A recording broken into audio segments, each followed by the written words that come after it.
पवित्र श्रीमद् भागवत गीता, पवित्र चारों वेद, पवित्र कुरान शरीफ, पवित्र बाइबल, पवित्र गुरु ग्रंथ साहिब, पवित्र कबीर साहिब की वाणी में छुपे हुए गूढ़ रहस्य अर्थात तत्व को जानने के लिए कृपया अवश्य सुनिए जगत गुरु तत्वदर्शी संत रामपाल जी महाराज के मंगल प्रवचन। दर्शकों, जिंदगी भगवान का दिया हुआ एक अनमोल तोहफा है, लेकिन सोचिए अगर यही कीमती जीवन नशे की गर्त में डूबकर बर्बाद हो जाए तो क्या होगा।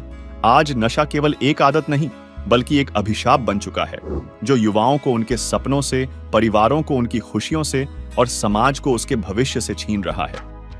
नशे की यह लत कितनी खतरनाक है, इसका अंदाजा आप संयुक्त राष्ट्र मादक पदार्थ एवं अपराध यानी UNODC की विश्व ड्रग रिपोर्ट 2024 से लगा सकते हैं। इसके अनुसार 2022 में दुनिया भर में लगभग 292 मिलियन लोग नशीली दवाओं का उपयोग करते हैं। और क्या आप जानते हैं कि हर दिन नशे के कारण अकेले भारत में 300 से ज्यादा मौतें होती हैं।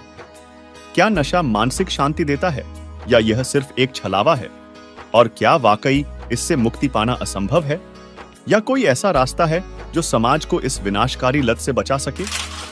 सवाल नंबर 1, आपने अक्सर सुना होगा वो इंसान नशे का लती है। लेकिन रुकिए, जरा सोचिए, यह लत आखिर है क्या? क्या यह सिर्फ एक आदत है जो समय के साथ बढ़ती जाती है या यह एक अदृश्य कैद है जो धीरे धीरे व्यक्ति के शरीर, दिमाग और आत्मा को जकड़ लेती है? दर्शकों, नशे की लत कोई साधारण आदत नहीं है बल्कि एक खतरनाक बीमारी है। यह शुरुआत में एक शौक के रूप में नजर आती है, लेकिन धीरे धीरे यह दिमाग और शरीर पर ऐसा कब्जा जमा लेती है कि व्यक्ति इसे छोड़ने की चाह रखने के बावजूद छोड़ नहीं पाता। शराब का नशा कई जिंदगियां डुबा देता है। इस लत ने देश भर में बहुत से घर बर्बाद किए हैं। पापा सुबह 4 बजे पीने शुरू हो जाते थे। हम बोलते थे पापा मत पियो, लेकिन पापा मानते नहीं थे। पीकर हमें गालियाँ निकालते थे। पढ़ते कैसे कि बुक्स ही नहीं होती थी, बुक्स मांग के अपना गुजारा करते थे पढ़ाई का। लीवर पूरा डैमेज हो चुका है, ICU में अभी हमें भी रोना आता है। डैड ड्रिंक्स करते थे, पी के आके मॉम के साथ झगड़ा करते थे। सारे फ्रेंड्स के साथ मिलजुल के बात नहीं कर पाते थे, किसके पास क्या बताए। नशे में डूबे इंसान के लिए बीवी, बच्चे, परिवार कोई मायने नहीं रखता। नजर आती है तो बस एक चीज, शराब। शराब पी के ये लोग हमको मारते पीटते हैं। घर का सोना चांदी बर्तन वगैरह सब बेच देते हैं, बच्चों को भी बेच देते हैं। हमारा बच्चा एक 23 साल का गुजर गया, एक 18 साल का। सोचा था कि कोई मुलाजिम बनेगा, कुछ बनेगा, वो कभी नहीं ऐसा हुआ। नशे की लत शराबी के साथ साथ उसके पूरे परिवार को बर्बाद कर देती है। शराब पी के पिताजी बच्चों को स्कूल जाने से रोकते हैं, घर में झगड़ा करते हैं, गांव वालों के साथ भी झगड़ा करते हैं। आसपास के लोग उन्हें पागल कहते हैं, बच्चों को सुनना पड़ता है। कितने बच्चों के सर से बाप का साया उठ चुका है। बहुत इसको होता है कि मेरे पापा नहीं, पढ़ भी जाएगी, ब्याह भी जाएगी, पापा तो नहीं मिलेंगे।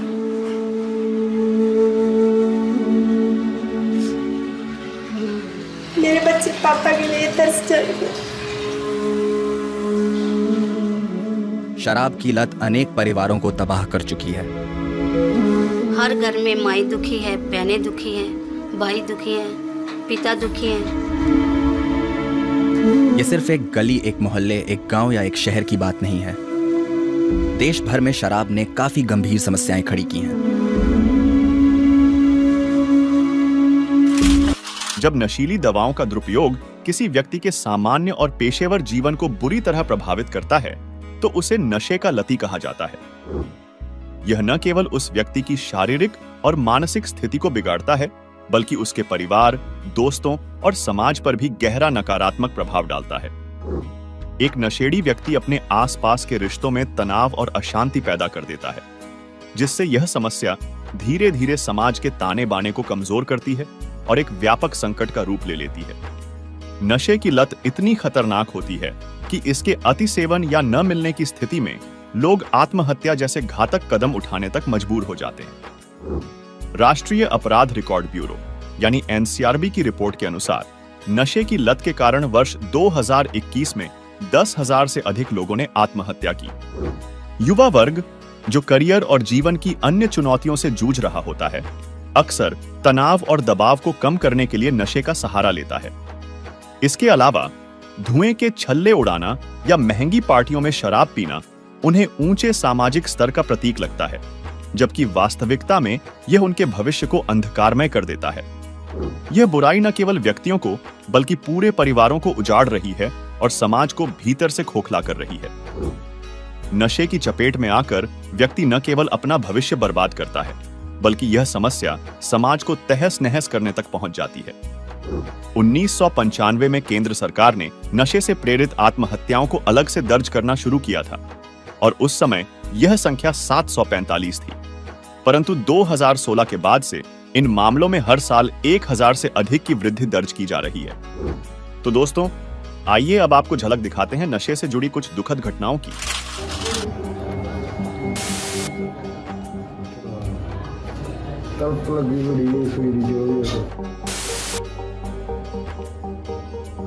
किते रात अद्धी रात जिन्ना चिर काम तो नहीं होंदा धक्के खांदी फिरदी है ना पुत्तां दे मगर, पर इन्ना नहीं पुत सुनदा नहीं सुनदा।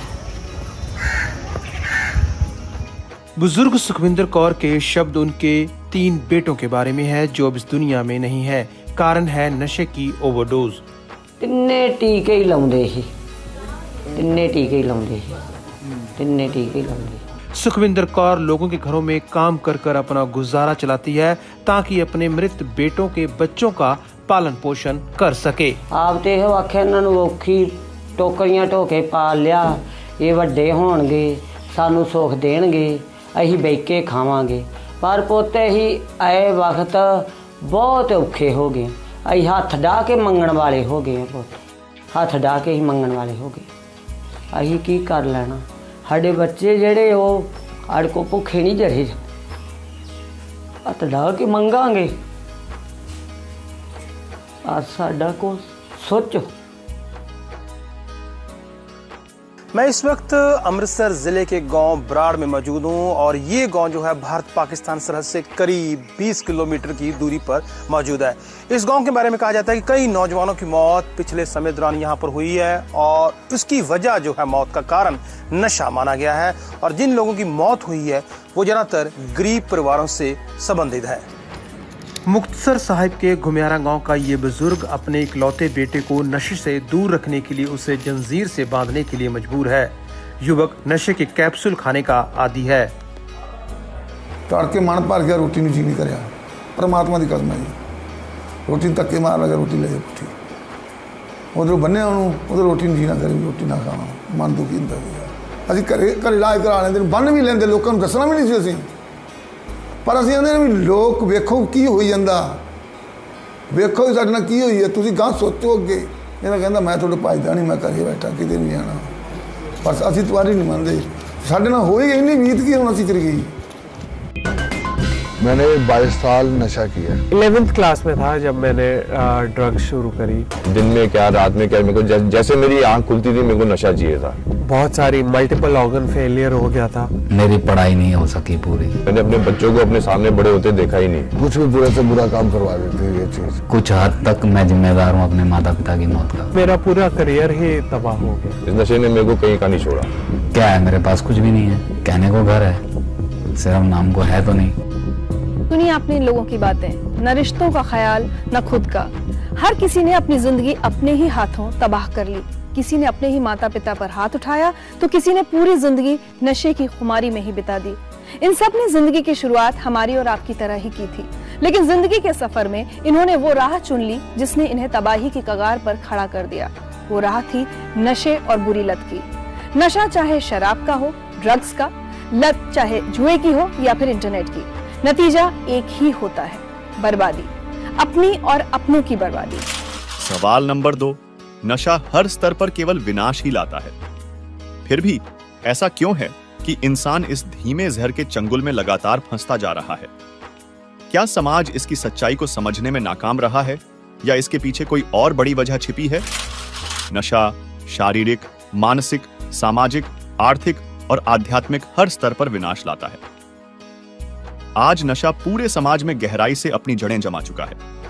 सबसे पहले इंसान अपनी व्यक्तिगत समस्याओं जैसे तनाव, असफलता, अकेलेपन और सामाजिक दबाव से बचने के लिए नशे का सहारा लेता है। यह पल भर की राहत का एहसास तो देता है, लेकिन इसके बाद समस्याओं का एक गहरा चक्र शुरू हो जाता है। इसके अलावा समाज में नशे को लेकर बनी मानसिकता भी इसे बढ़ावा देती है। तंबाकू, शराब और अन्य नशीले पदार्थों को सामाजिक प्रतिष्ठा का प्रतीक समझना या इन्हें महंगी पार्टियों और उच्च वर्गीय जीवन शैली का हिस्सा मान लेना इस समस्या का एक बड़ा कारण है। इसके अतिरिक्त मीडिया और विज्ञापनों के माध्यम से नशे को ग्लैमराइज करना इसे और भी आकर्षक बना देता है, खासकर युवाओं के लिए, जो कि युवाओं सहित पूरी दुनिया के लिए बहुत हानिकारक है। लेकिन असल कारण इससे भी गहरा है। इसे जानने के लिए देखिए यह पूरा वीडियो। तम्बाकू, हुक्का, बीड़ी ये इस बॉडी के लिए हानिकारक है और तकरीबन समाज, किसी भी समाज में देख लो, सब पीने लगे। हुक्का, बीड़ी, तम्बाकू, शराब, मांस खाना, भुक्की पीना। ये क्यों पिलाता? ये पिलाता मन रूप में। ये काल सबके अंदर एक एलिमेंट रूप में रहता है, इसने छोड़ रखा एलिमेंट। जैसे परमात्मा का एलिमेंट तो आत्मा है और काल का एलिमेंट ये मन है, तो इसने सारी को बद्ध करवानी जीवतें। किस लिए? कि जितने ये बकवाद खावेगा पीवेगा उतना ही इसकी बॉडी में उसका अंश लिप्त होगा सूक्ष्म शरीर में। तो उसके बाद फिर वो जौका तो ऊपर जाकर जब उसको भूना जाता है, जिसने घना हुक्का पी रखा है, घनी शराब पी रखी है, वो देर तक वहां भूना जाता है कि उसमें अच्छा माल होता है इस काल का। तो वहां सबको इसलिए डाला जाता है कि जो सारे जीवन में इसने जो खाया पिया, कुछ तो बॉडी शरीर स्थूल शरीर इससे ठीक रहा, शेष उसके अंदर जम जाता है और वो इतने गर्मी के बिना छूटता नहीं। वहां इनको तड़फाया जाता है, हाहाकार मच जाती है, अचेत हो जाते हैं कुछ देर के बाद, और फिर उसका समय निर्धारित है, उसके बाद उनको वहां से उठा दिया जाता है और वो जो गंध है उसका सारा नीचे चला जाता है अलग से उसके पात्र में। और ये प्राणी अपने आकर के फिर धर्मराज के दरबार में आते हैं, फिर अपने कर्मानुसार कोई पशु बनो, पक्षी बनो, मनुष्य बनो या राजा बनो, जाओ, उसका काम पूरा हुआ।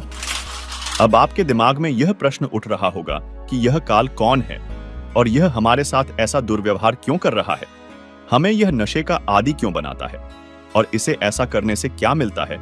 तो इन सभी प्रश्नों के उत्तर जानने के लिए आप सभी सृष्टि रचना से संबंधित यह वीडियो अवश्य देखिए, जिसका टाइटल है संपूर्ण सृष्टि रचना, जिसका लिंक हमने इसी वीडियो के डिस्क्रिप्शन में दे रखा है। सवाल नंबर 3, क्या आपने कभी सोचा है कि तंबाकू, जिसे आज भारतीय ग्रामीण क्षेत्रों में सामाजिक प्रतिष्ठा का प्रतीक माना जाता है, उसकी उत्पत्ति आखिर कैसे हुई? साथ ही तंबाकू और शराब जैसे नशे, जो न केवल शरीर को नष्ट करते हैं बल्कि हमारी आत्मा पर भी कितने घातक प्रभाव डालते हैं, यह जानना भी बेहद महत्वपूर्ण है। तंबाकू, जो आज भारतीय ग्रामीण इलाकों में सामाजिक प्रतिष्ठा का प्रतीक बन चुका है, उसकी उत्पत्ति का इतिहास बेहद चौंकाने वाला है, जिसे जानने के लिए सुनिए संत रामपाल जी महाराज का यह अनमोल सत्संग। अब तम्बाकू के बारे में, तम्बाकू जो पिनो का गुड़गुड़ा में बैठ के उनके बारे में क्या बताते हैं।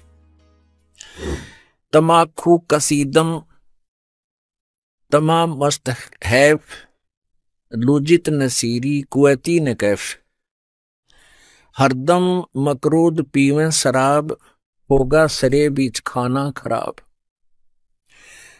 कुटन कलाहीन जुग जुग कलेस, सुखन मान मेरा मैं कहता हमेश। अब कहते हैं कि जो शराब पीते हैं उनकी दबरान माटी होएगी। फिर बताते हैं तलकसा तमाकू और सिला घोट पीस और देई नास नाक और कमल में कसीस। हमारे जो शरीर बना हुआ है अंदर, इस शरीर के बैकबोन है, बैकबोन जिसको रीढ़ की हड्डी कहते हैं, इसके अंदर की साइड में कमल बने हुए हैं। इन कमलों में परमात्मा, इन भगवानों देवों का वास है। मूल कमल में गणेश जी, स्वाद कमल में सावित्री और ब्रह्मा जी, नाभि कमल में विष्णु और लक्ष्मी जी, और हृदय कमल में पार्वती और शिव जी, और कंठ कमल में दुर्गा। अब क्या बताते हैं कि जब हम तंबाकू पीते हैं या शराब पीते हैं, उनका असर हमारे ब्लड में हो गए और वहां भगवानों के निवास में भी बदबू फैलाता है।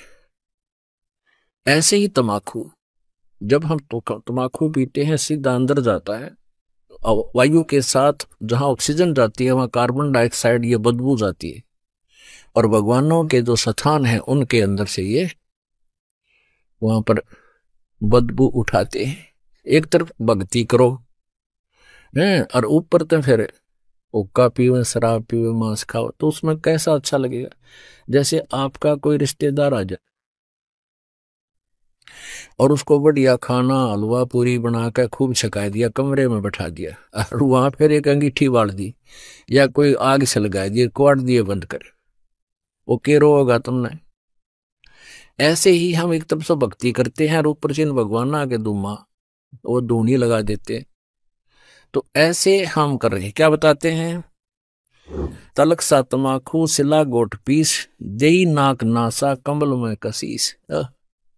कमलों में जाके इसका असर हुआ। हिंदू तुर्क को जो दीनी तलाक, पीवे तमाखू वो सरे के कजाक। भगवान के द्रोही हैं जो लोग तमाकू प्रयोग करते हैं। कहते हैं अब हिंदुओं को समझाते हैं कि तुम गऊ को माता के तुल्य मानते हो, बिल्कुल ठीक है, क्योंकि कहते हैं जिसका हम दूध पीते हैं उसने मां कहते हैं। तो गाय का दूध पीते, पहले गाय ही होती थी, भैंस तो देखने भी नहीं थे अपने क्षेत्र में। तो कहते हैं जब गाय का दूध पीते हो तो मां के समान होगी, बिल्कुल ठीक है। तो तमाकू कैसे बना? कहते खू नाम खून का और तमा नाम गाय। ये फारसी का शब्द है। खू माने खून का, तमा नाम गाय, सौगंध 100 बार इसको ना खाए।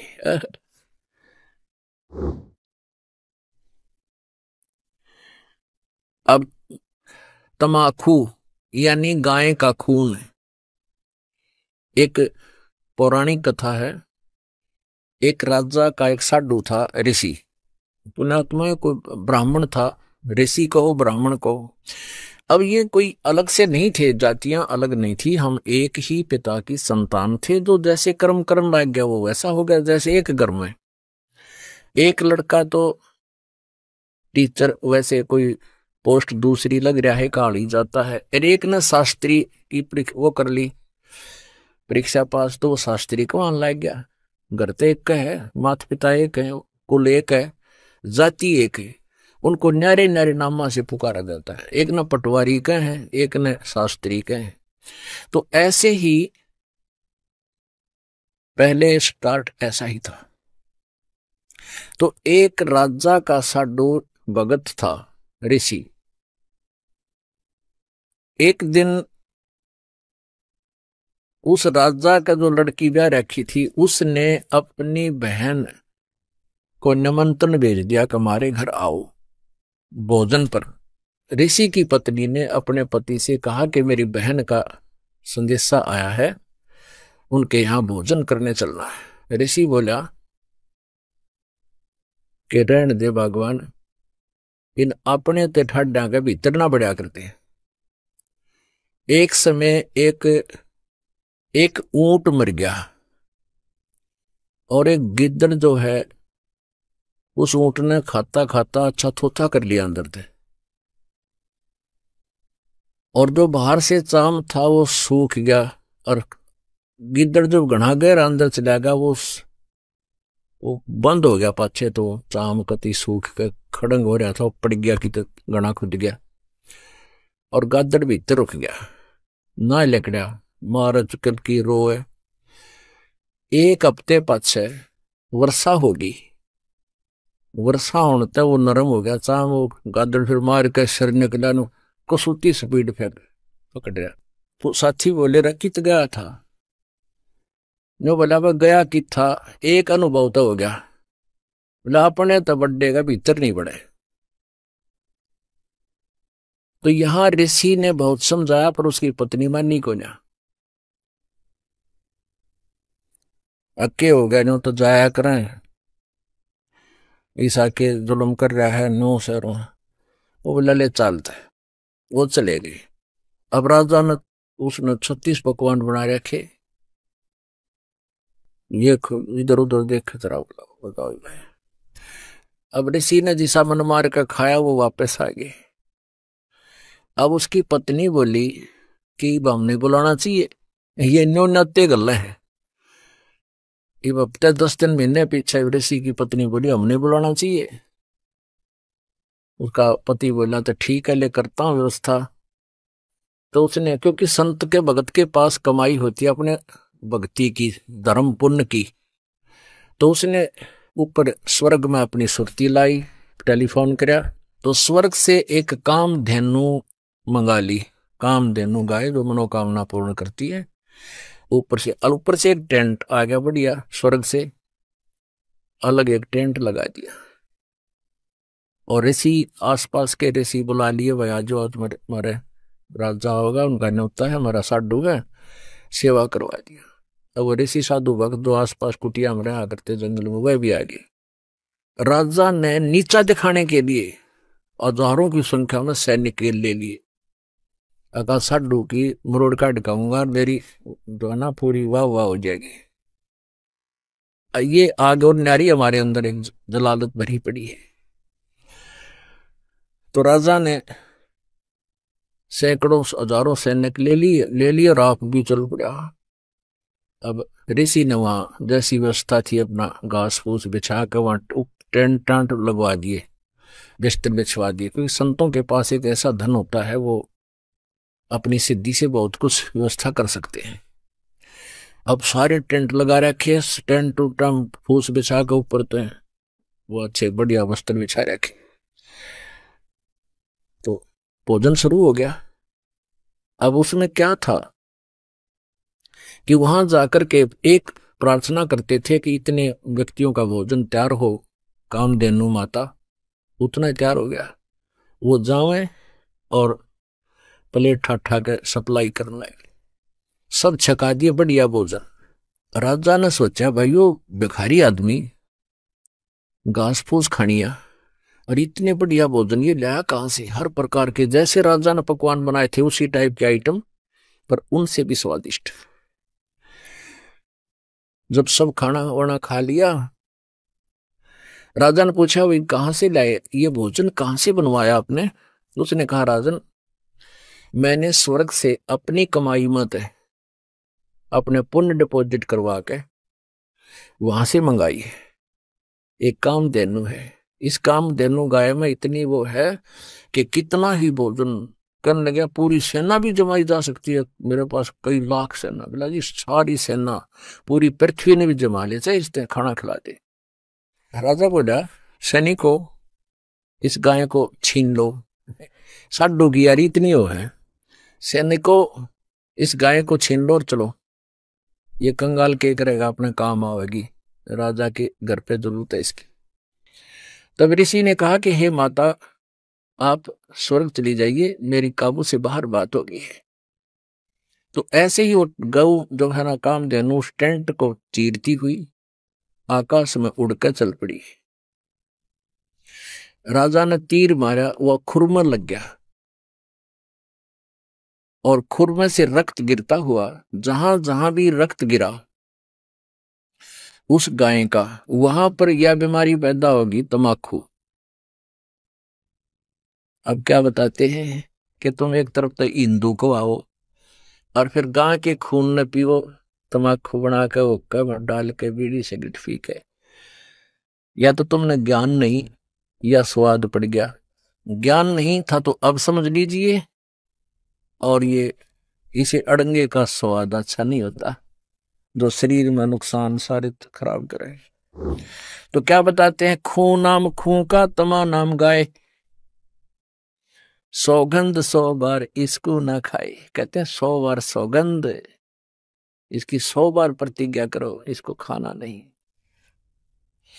गधे समान कौआ कर्म के कुलीन, पीवे तमाकू सो जम के आधीन। पेतबाई खांसी निवासी निवास, कफ दल कले जाली ना गिरा से। ओहो, कहते हैं तम्बाकू प्रयोग करने से फेफड़े गल जाते हैं, फिर कभी पित्त बनेगी, कभी खांसी हो जाएगी, बाई हो जाएगी। और कहते हैं काला तम्बाकू गोरा पीवाक, 10-20 लंगर जा बैठे गुटाक। आह, कितना अच्छा चित्रण किया है। बाजे ने और गुड़ गुड़ अर्घ उके हजूम, और कोरे को बद्दी बीसा है नसूम। बाकी ही पगड़ी बाकी ही नय, और डिब्बी डबोए पर डूबे हैं कह। गुटाकड़ अटाकड़ मटाकड़ लहूर, एक बैठेगा अड़के एक बैठेगा दूर। ये उक्के पिणिया का बता रखा है, चित्रण कर रखा है कि फिर क्या बताते हैं, शब्द मान मेरा मैं कहता हूं तो ही, यो ही मूल मंत्र तमाकू ना बोई। दर्शकों, अभी आपने जाना तंबाकू की उत्पत्ति के बारे में और इससे होने वाले शारीरिक हानि के विषय में। लेकिन ग्रामीण समाज में तंबाकू, हुक्का, शराब आदि नशे का इस्तेमाल समय के साथ एक परंपरा और सामाजिक व्यवहार का हिस्सा बन गया है। इसे मर्दानगी और आतिथ्य का प्रतीक माना जाने लगा है। किसान और मजदूर इसे अपनी थकान मिटाने का साधन समझते हैं, लेकिन सच्चाई इससे बिल्कुल अलग है।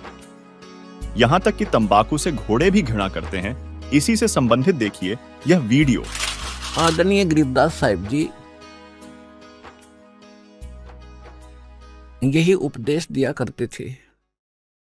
एक समय वो अपने घोड़े पर सवार होकर और किसी कार्यवश जा रहे थे किसी दूसरे गांव में, और उस गांव से किसी खेतों से गुजर रहे थे, तो गरीबदास जी का घोड़ा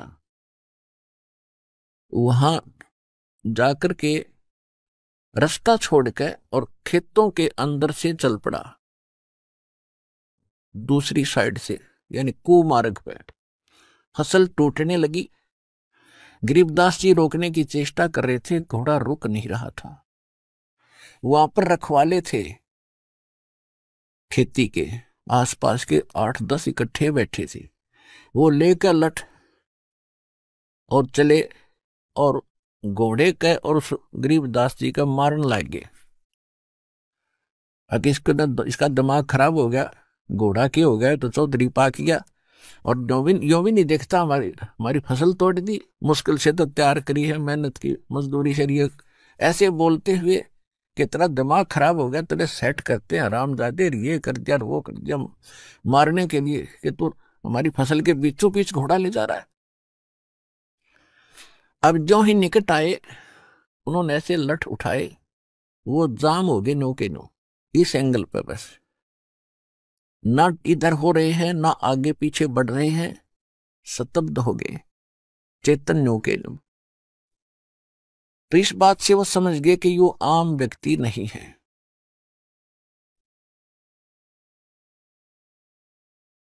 तो गरीबदास जी कहने लगे, भाई क्यों मारना आए थे मुझे तुम? वो कहने लगे, जी पहले हमने कुछ नॉर्मल करो तो बोलेंगे, हमारी तो सांस भी ना आती हमें। ने बोला लेकर दिए नॉर्मल। अब फिर उनका कहा ब्यों था, उनको धमकाने और खुरकाने का। हाथ जोड़ के लठ घेर के खड़े हो गए, अग्यो तो भाई कोई बला है, भाई क्यों मार रहे थे मुझे? कि इसलिए मार रहे थे जी, आप रास्ता छोड़ के घोड़े आपका इधर आ गया था, भाई पशु है, ये मेरे बस से बाहर था। आपको पता मैं कितना कोशिश कर रहा था, जानबूझ कर लाया हूं, तो भी तुम ऐसा करते अच्छे लगते। राह चलते आदमी को तो वैसे फिर भी नहीं करना चाहिए। अरे भले आदमी, तुम्हारा शिष्टाचार भी खत्म हो गया। मैं कोई जानबूझ कर ढीले जा रहा था, घोड़ा पशु है, काबू से बाहर हो गया। तो वो कहने लगे, जी घोड़ा आपके काबू से बाहर नहीं हो सकता, आप तो कोई परम शक्ति है। परमात्मा बोले, न्यों पूछो मेरा घोड़ा क्यों इधर हुआ, पर न्यों पूछ लो तुम, अब ये बताओ कि तुमने जिस खेत के बीचों बीच रास्ता जा रहा था उस एकड़ जमीन में इस फसल से पहले क्या बीज रखा था? वो बोले जी तमाकू वो रखा था, तमाकू। तो मेरा घोड़ा उस तमाकू की बदबू से बेदक गया और तुम मनुष्य होकर उसने नाकों में सूड़ो। धिक्कार है तुम्हारे जीवन को। तुमसे तो ये पशु अच्छा जो उससे इतनी नफरत करता है और तुम ये तोप धरे बैठे उकटे। बंद करो इनको। ये वो तो सारे डर गए जो कहोगे वो कर देंगे जी, कि आगे से तमाकू नहीं बोओगे। यही इसका मूल मंत्र है इस बुराई को खत्म करने का। अब जब तो नहा भर ली भाई बाबा जी है, कोई तगड़ी शक्ति युक्त व्यक्ति है, ठीक है जी जैसे आप कहोगे वैसे कर लेंगे। और जब वो न सोची रख गया तो वो चले गए। वो तो चलेगा भर लो हुक्का। आप अपने हुक्टों के पास गए, वो सारे टूटे पाए। वो हुक्के कई कई टूक हो रहे उनके टुकड़े। तो उन्होंने गांव में आके बताई। गांव वाले बोले भाई क्या हुआ, कैसे ऐसे कहानी बनी। एक महापुरुष थे, उन्होंने ये कहा आज के बाद हुक्का ना तम्बाकू प्रयोग ना करिए इस गांव में, ये नुकसान बहुत हो जाएगा। तो गांव वालों ने सोचा भाई ये तन्ने कहीं जाकर, उनकी बात सुनने के बाद भी उनका ना यकीन हुआ तो सब गांव के हुक्के टूट गए अपने आप। फिर भी किसी ने लाने की कोशिश की तो उनको हानि होने लगी। उसके बाद उस गांव में हुक्का बंद हो गया। यहाँ जींद के पास एक गांव है, मेरा नाम याद कोई नहीं, भूल गया उसका। उस गांव में आज कोई खेड़ी खेड़ी गांव है जींद के पास, उसमें आज तक भी हुक्का प्रयोग नहीं करते। तो कहने का भाव यह पुण्यात्माओं, उन महापुरुषों ने हमें यह शिक्षा दी है और ये उनके ऊपर रहम किया, उस पाप से मुक्त कर गए। वो उनकी पीढ़ी भी बचा दी इस पाप से। बाकी मोक्ष तो बहुत दूर की बात है, इतना पाप भी हल्का ही हुआ एक तम्बाकू पीने से ऐसा जलो। और आप पता नहीं कितने कितने हुक्के और सिगरेट पीते थे, बीड़ी पीते थे, तो कितने पाप इकट्ठे आपने कर रखे हैं जैसे। और दूसरा फिर ये बताया इसमें, इसको इतना हानिकारक क्यों बताया है अध्यात्म मार्ग में। जैसे परमात्मा को पाने के लिए हमारी सुषुम्ना नाड़ी खुलनी चाहिए। ये इला है और ये पिंगला। राइट को इड़ा कहते हैं, लेफ्ट को पिंगला, यानी श्वास दो चलती है। और ये आगे जाकर के इनके बीच में एक तीसरा एक सुराख है, बिल्कुल सुई की नोक टिके ऐसा होता वो तीसरा, उसको सुषुम्ना नाड़ी कहते हैं। सुषुम्ना द्वार है वो। और जब हम हुक्का पीते हैं, सिगरेट तम्बाकू प्रयोग करते हैं, तो वो सबसे पहले उस रास्ते को बंद करता है जिससे हमें भगवान पाना है। तो सबसे बड़ा हानिकारक इस मनुष्य जीवन के लिए, मनुष्य मानव जीवन के लिए, इस तम्बाकू को इसलिए भी एक सबसे दुश्मन बताया है, सबसे भयंकर शत्रु बताया है इसका। तो आसपास भी कोई पी रहा है उसके पास भी नहीं बैठना चाहिए, ऐसा बताया।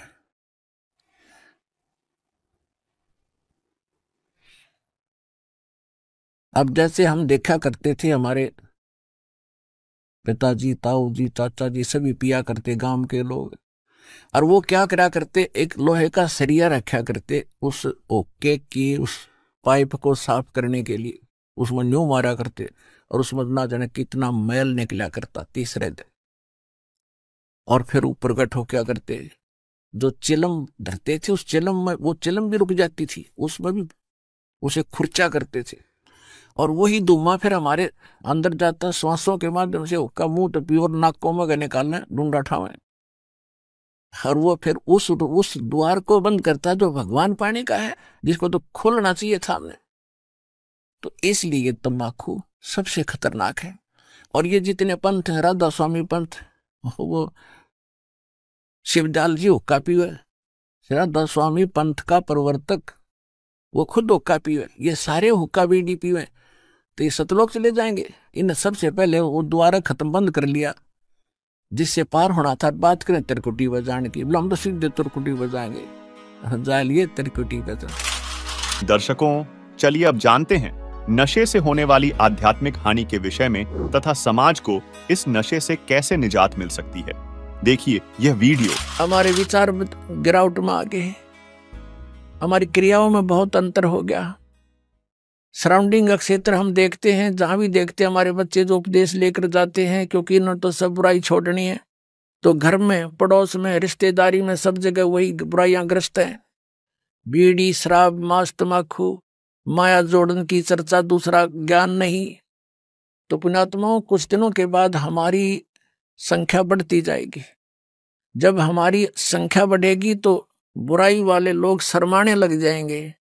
उनको अब तो कोई शर्म नहीं रही, बाप बेटा इकट्ठे बैठ कर दारू पीवे, बता शर्म रही? फिर छोटे छोटे बच्चे भी धिक्कारेंगे, कोई रिश्तेदार भी आ जाएगा, आप क्या पी रहे हो, ये कोई शराब पीने की चीज है? इसके कहते हैं मदरा पीवे कड़वा पानी, 70 जन्म कुत्ते के जानी।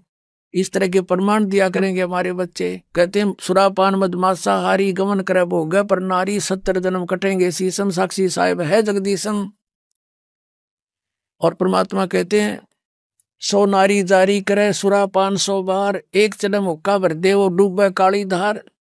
ये तमाकू के अंदर इतना दोष है कि एक पर स्त्री गमन करने वाले का 70 जन्म तक अंधा हो डोले, पर द्वारा स्त्री का खोला 70 जन्म अंधा हो डोले। सुरापान मदमासा हारी, और जो गमन करें भोगे पर नारी, 70 जन्म कटेंगे शीशम, साक्षी साहिब है जगदीशम। जो ऐसे पाप करेंगे उनके 70 जन्म तो लगातार वो बलि के बकरे बनेंगे। परमात्मा ने कहा कि 100 नारी जारी करे, एक पर स्त्री गमन करने का क्या बताया है कि 70 जन्म तक अंधा होकर धक्के खावे, और फिर 70 जन्म वो बलि का बकरा बनकर गल कटवावे। कितना घोर पाप है। और फिर कहते हैं ऐसे ऐसे 100 नारी जारी करे, 100 सुरापान 100 बार, एक बार सुरापान करने का कितना पाप है। मदरा पीवे कड़वा पानी, और 70 जन्म कुत्ते के जानी। जो मदरा एक बार भी पीते हैं 70 जन्म कुत्ते के होंगे। जैसे आप मैं इस मारीची जी के जो महावीर जैन के जीव की कथा सुनते हो, 60 करोड़ बार गधा, 30 करोड़ बार कुत्ता, तो ये इन्हीं दोषों के प्रतिफल में बनते हैं। तो हम गलतियां कर जाते हैं किसी जन्म में, फिर वो लिखे जाते हैं, इकट्ठे होते हैं, फिर वो भोगने पड़ते हैं। तो क्या बताया है, मदरा पीवे कड़वा पानी, शराब पीता है जो 70 जन्म कुत्ते के जानी। आज तक टिट्टी पाक रहा, गुट्टी ला के होटलों में बैठ के मौज मार रहा, फिर कुत्ता बन के गंदी नाली के जल को पिया करेगा। ले अब तेरी मदरा ये बन गई, मदरा पीवे कड़वा पानी, 70 जन्म कुत्ते के जानी। और फिर क्या बताते हैं, पर द्वारा स्त्री का खोला 70 जन्म अंधा हो डोले। फिर क्या बताते हैं, 100 नारी जारी करे, जो 100 नारी बर नारी भोगेगा उसको कितना घोर पाप होगा। और सुरापान 100 बार, एक बार सुरापान यानी शराब पीने का कितना दोष है, अभी आपको बता दिया। ऐसा 100 बार कर ले और एक जन्म हुक्का भर दे, पीने वाले का तो गर्क बेड़ा है ही, एक हुक्का भर के देने वाले को इतना पाप लगेगा। क्योंकि कोई दोष में सहयोग देता है, कोई हत्या करने जाता है, उसकी मदद कर रहा है, उसको उठा के उसको हथियार दे रहा है कि ले कर ले काम, तो दोनों दोषी हैं वो। तो यहाँ क्या बताया कि 100 नारी जारी करे सुरापान 100 बार, एक चलम हुक्का भर दे और डूबे काली धार। जैसे आपने गीता जी अध्याय नंबर 7 के श्लोक नंबर 29 में सुना है कि जो व्यक्ति सभी कर्मों से परिचित है, पूरे अध्यात्म ज्ञान से परिचित है और तत्परम से परिचित है, तत्परम यानी परम अक्षर ब्रह्म से, तो वह केवल जरा और मरण से छूटने का ही प्रयत्न करते हैं। वो यहाँ की बकवादों में आश्रित नहीं रहते, यहाँ की किसी वस्तु की डिमांड नहीं करते, दोष भक्ति के अनुकूल साधना वही करते हैं, उसमें बाधक वस्तु को ग्रहण नहीं करते। तो ये हमारे बच्चे इन पूरे अध्यात्म ज्ञान से और इस सभी पूरे कर्मों से परिचित हो जाएंगे, तो फिर वो आम व्यक्ति को जो भी उनके संपर्क में आवेगा उनके गुणों से परिचित कराएंगे कि ये मत करो आप, ये पाप लगता है। अब छोटे छोटे बच्चे भी, कोई रिश्तेदार आता है, वो बीड़ी माचिस के लिए बीड़ी वगैरह मंगवाता है, वो मना कर देते हैं, आपकी और सब सेवा कर देंगे, पर ये नहीं करेंगे क्योंकि इसमें हमें दोष लगेगा। और आप हमारे घर पर भी इसको पीने की कृपा ना करना, हमें हानि हो जाएगी, तो वो अपने आप शर्मिंदे होंगे।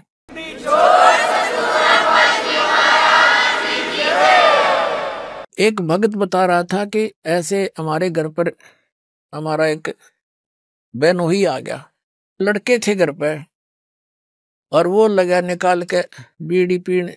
उनसे उन्होंने कहा, जी आप फूफा जी बीड़ी ना पियो हमारे घर पे।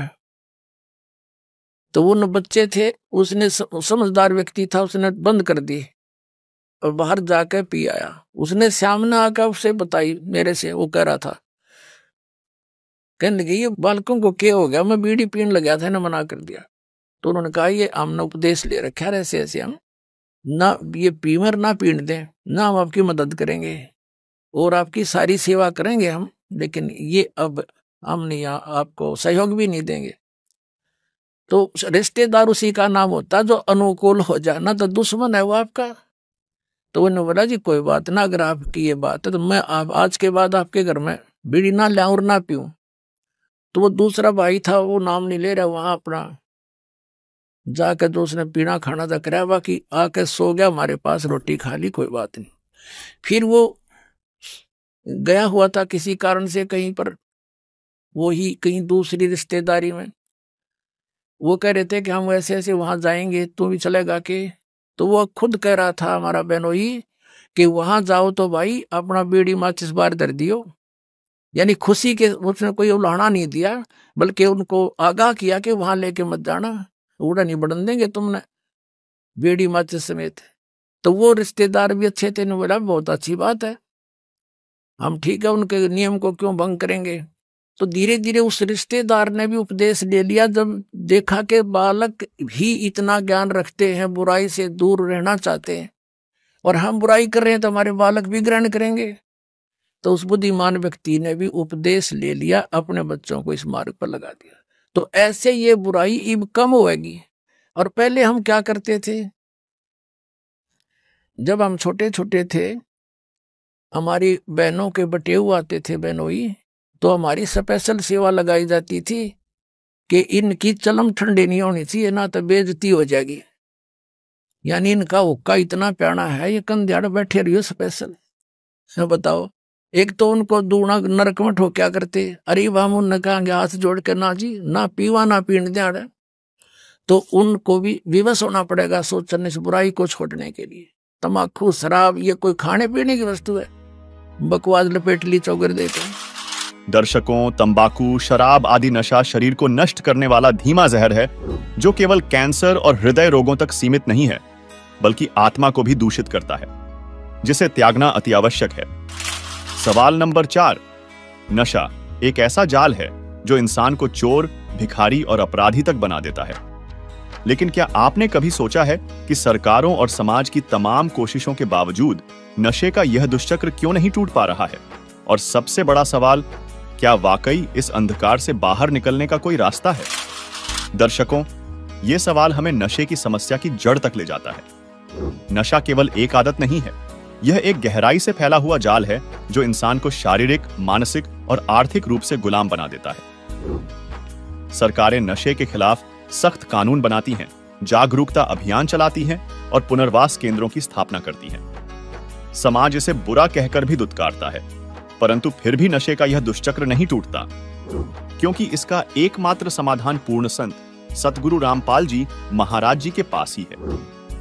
तो आइए इसी से जुड़ी देखते हैं यह वीडियो जो नशे की वर्तमान स्थिति को बयां करती है, तथा फिर वह पूरा परिवार इस नशे रूपी जंजाल से कैसे निकल पाता है। देखिए।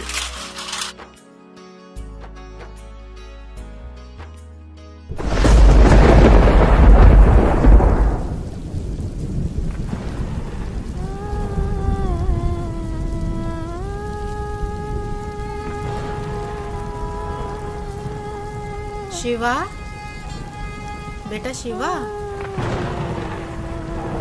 शिवा क्या सोच रहा है बेटा? चल खाना खा ले।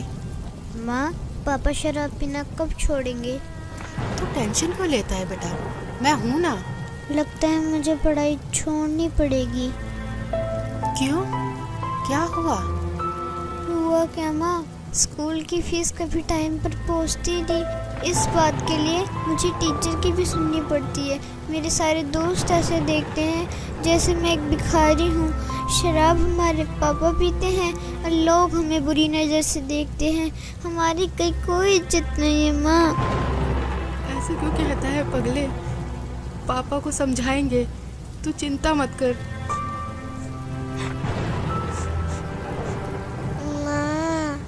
आज मैम ने बोला है 2 दिन के अंदर अगर मेरी फीस जमा नहीं हुई ना तो मैम ना क्लास में बैठने देंगी और ना एग्ज़ाम में। आप मेरी फीस जमा करवा दो ना। हाँ हाँ मेरी बच्ची, सब हो जाएगा। कल करती हूँ कहीं से पैसे का इंतजाम। माँ आपको तो बुखार है। अरे कुछ नहीं, वो खाना बनाया था ना तो आग की तपन से शरीर गर्म हो गया। आओ खाना खा लो।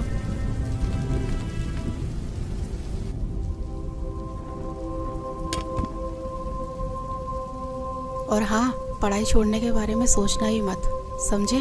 वरना जिंदगी नर्क से बदतर हो जाएगी। करती हूँ तेरे पापा से बात। देख रहा है ना मुझे? अगर उस जमाने पे पढ़ाई पे ध्यान दिया होता तो आज तेरे पापा के साथ रहने के बजाय अलग कमा के खा रहे होते।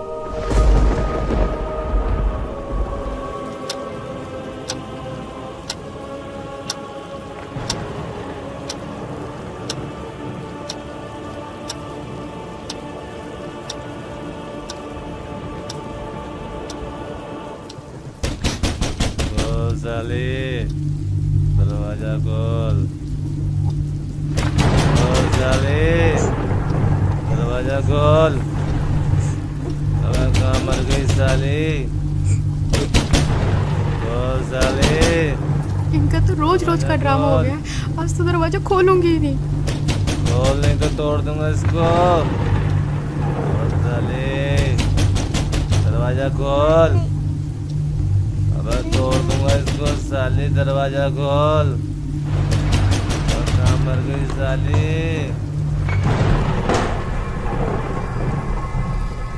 तू करती क्या रहती है साली? इतनी देर लगती है दरवाजा खोलने में? खोल हरामजादी, क्या कर रही थी? देखो मेरी बात सुनो, आप रोज रोज पी कर आते हो, बच्चे भी डर जाते हैं। तू मुझे समझाएगी? अब मुझे तुझसे सीखना पड़ेगा कि घर कब आते हैं और कैसे पीते हैं। तू मुझे समझाएगी साली? तू मुझे सिखाएगी साली? मुझे समझाएगी साली? मुझे समझाएगी? मुझे समझाएगी?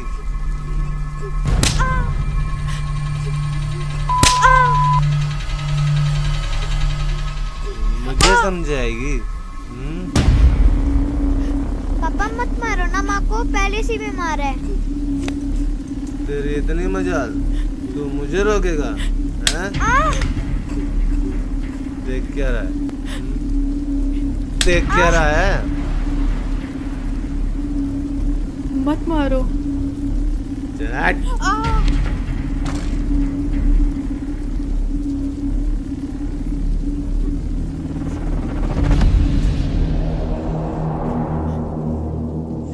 तू मुझे मारेगा साले? मैं भी देखता हूँ तेरी माँ ने तुझे कितना दूध पिलाया।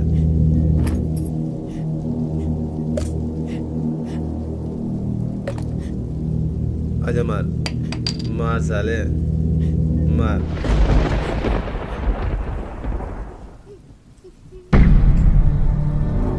तुम सबको देख लूंगा मैं।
जी टिफिन।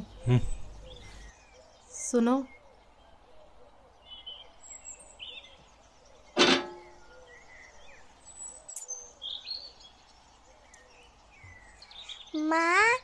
माँ जल्दी चलो, मैं स्कूल के लिए लेट हो रही हूँ। हाँ हाँ मेरी बच्ची, बस 2 मिनट, मैं अभी तैयार होके आती हूँ।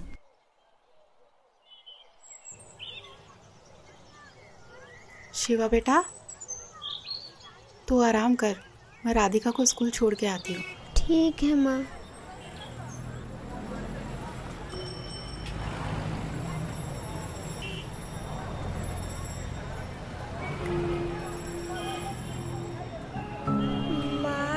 पापा कब सुधरेंगे? उन्होंने रात में भैया को बहुत मारा है ना।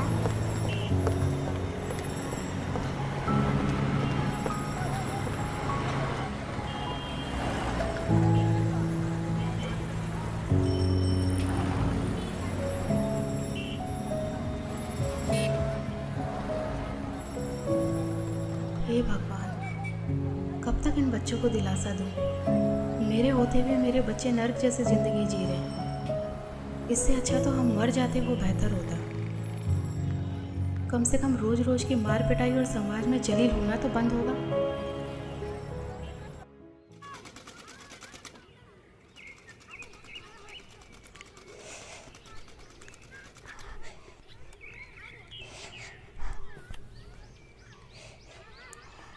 अरे मैं बोल रही थी ना कि मैं लगा देती हूँ।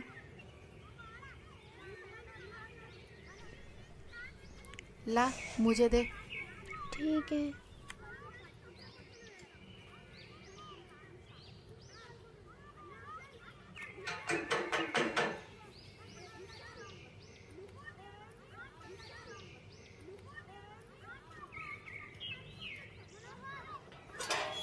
अरे नीलम दीदी, आइए आइए।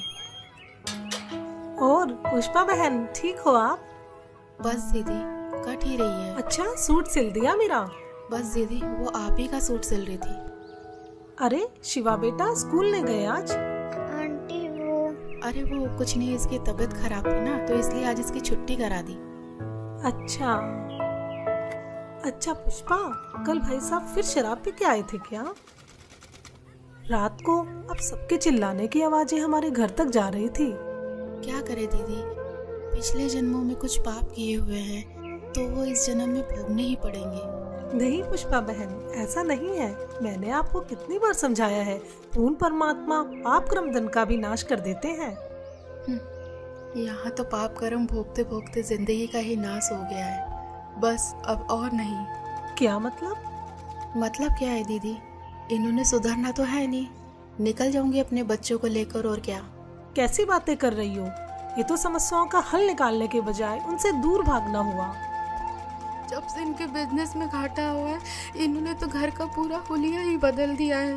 रोज डेली शराब पी कर आते हैं और सारा गुस्सा हम पर उतारते हैं।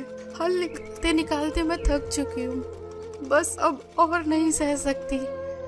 मेरे पास अब 2 ही रास्ते बचे हैं, या तो घर छोड़ के चली जाओ, नहीं तो फिर मैं आत्महत्या कर लूं। नहीं पुष्पा, ये बिल्कुल गलत है और आत्महत्या तो महापाप है। पुष्पा, अगर इस नरक भरी जिंदगी से निकलना चाहती हो तो उसका एक ही रास्ता है, जिसके बारे में मैं तुम्हें बार बार समझाती हूँ। तुम बस एक बार संत रामपाल जी महाराज जी से नाम दीक्षा ले लो, फिर देखना तुम्हारा जीवन कितना सुखमय हो जाएगा। एक सच्चे संत के पास हर समस्याओं का समाधान होता है। अच्छा मजाक करती हो दीदी, भला नाम दीक्षा लेने से भी इनका कुछ हो सकता है क्या? कितनी तो हमने झाड़ फूक करवा ली, कितने इनको नशा मुक्ति केंद्र में भेज लिया, और ना जाने कितनी इनको दवाइयाँ मैंने खाने में मिला कर दी, पर इनका नशा नहीं छूटा। और हाँ, आप बोल रहे हो कि गुरु बनाकर भक्ति करने से सब ठीक हो जाएगा, तो आपको बता दूं कि हमने काफ़ी गुरु बनाकर भी देखे हैं, पर इनका नशा छूटने के बजाय और बढ़ गया है। तो इन गुरुओं से भी कोई फायदा नहीं है। हाँ बिल्कुल सही कह रही हो पुष्पा बहन, लेकिन मैंने कहा ना, एक सच्चे संत से ही नाम दीक्षा लो, क्योंकि एक सच्चा संत आपके सभी दुखों को दूर कर सकता है। और संत रामपाल जी महाराज जी तो पूरे विश्व में एकमात्र ऐसे संत हैं जो शास्त्रों के अनुसार सत्य भक्ति बता रहे हैं, जिसके करने से राक्षस भी देवता बन जाते हैं। दीदी, मैं पहले से ही दुखी हूँ। मैं पैसे कहाँ से लाऊंगी गुरुओं के पास जाने के लिए? और आपको तो पता ही है कि घर की हालत कैसी है और इसके पापा कितनी शराब पीते हैं। मैं सब जानती हूँ, मैंने भी ये नरक भोगा है। पुष्पा बहन, क्या तुम भूल गई जब मेरे पति शराब पीते थे, वो घर के अंदर होते थे, मैं बच्चों को लेके बाहर रात गुजारती थी। जो भी हाथ में आता था वो सब कुछ बेच देते थे। हमें पीटना उनका रोज का काम था। लेकिन हाँ, जब मैंने संत रामपाल जी महाराज जी से नाम दीक्षा ली तो आज मुझे देखो, मैं अपने घर में सुख और शांति से रह रही हूँ। अब मुझे किसी तरह की कोई परेशानी नहीं है। मेरे पति ने शराब पीनी छोड़ दी और परमात्मा की दया से उनकी नौकरी लग गई। और हाँ, पैसों की चिंता मत करो, संत रामपाल जी महाराज जी के आश्रम में किसी तरह का कोई पैसा नहीं लगता। अच्छा? हाँ बिल्कुल। हाँ दीदी, सही कह रहे हो। आपकी पहले क्या हालत थी ये तो मैं अच्छे से जानती हूँ। तो फिर जब संत रामपाल जी महाराज जी से नाम दीक्षा लेने के बाद मेरे पति का नशा छूट सकता है तो भाई साहब का नशा भी गारंटी से छूटेगा। पता नहीं दीदी, वो दिन कब आएगा? मेरी बात मानो, कल मेरे साथ सत्संग में चलो, वहाँ से नाम दीक्षा ले लो, फिर देखना आपके पति की नशा करने की आदत भी छूट जाएगी और आपके घर की आर्थिक स्थिति भी ठीक हो जाएगी। जी ठीक है दीदी, कल संत रामपाल जी महाराज के सत्संग में भी चल के देख लेती हूँ। जहाँ इतना सब कुछ कर लिया तो इतना और सही। जी ठीक है जी। अगले दिन पुष्पा नीलम के साथ सत्संग में तो चली जाती है, लेकिन उसको नहीं मालूम था कि इस बारे में रमेश को भी पता चल जाएगा।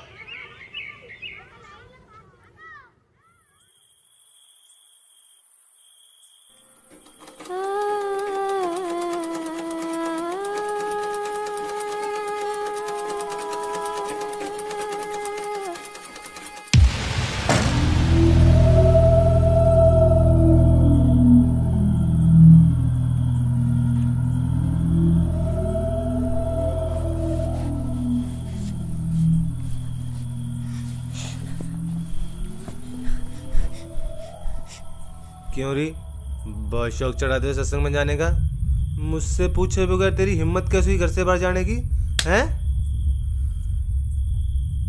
कोई और जगह नहीं मिली पूरी दुनिया में? सत्संग में जाती है साली, सत्संग के बहाने कहाँ जाती है? आप जैसा शराबी कबाबी कभी नहीं समझ सकता सत्संग की कीमत को। दूर रहो मुझसे। अपना जीवन तो बर्बाद कर रखा है और हम भक्ति करें ये भी नहीं देखा जाता आप। मुझे पता है क्या होता है तेरे सत्संग में। बकवास करने जाती है तू वहाँ। बस यही दिन देखने को रह गए थे, नाक कटा के रख दी तूने मेरी। और खबरदार, आज के बाद सत्संग का नाम भी लिया तो यहाँ चल खाना लगा।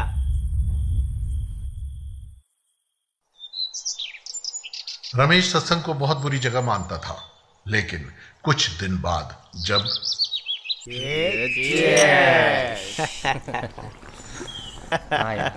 छोड़ क्या क्या। अबे कौन है साला? अरे दिनेश। अरे पूछ आ जाएगी नहीं। अरे दिनेश। हाँ सुमित। अरे क्या हाल है मेरे भाई? आज आए क्यों नहीं यार? अरे कुछ नहीं, वो बता। अरे यार तेरे बगैर तो पार्टी में मजा ही नहीं आता यार। हाँ ठीक है, ये बता रमेश है वहाँ? कौन? रमेश? हाँ है ना, ये ले बात। हाँ दिनेश भाई, कैसा है मेरे यार? बढ़िया भाई। आ जाया नहीं तू यार? अरे दारू के पैसे हम दे देते भाई। अरे वो सब छोड़, तू ये बता कि तुझे पता है कि भाभी कहाँ जा रही है? क्या मतलब? मैंने अभी मिश्रा की वाइफ के साथ सत्संग में जाते हुए देखा है। इसकी और हाँ, तो आज तो तेरे दोनों बच्चे भी साथ हैं। इसकी तो अरे क्या हुआ भाई? यार क्या हुआ? अरे कुछ नहीं यार, तुम्हारी भाभी आज फिर सत्संग में जा रही है। अरे समझा ले उसे, बिगड़ जाएगी वो।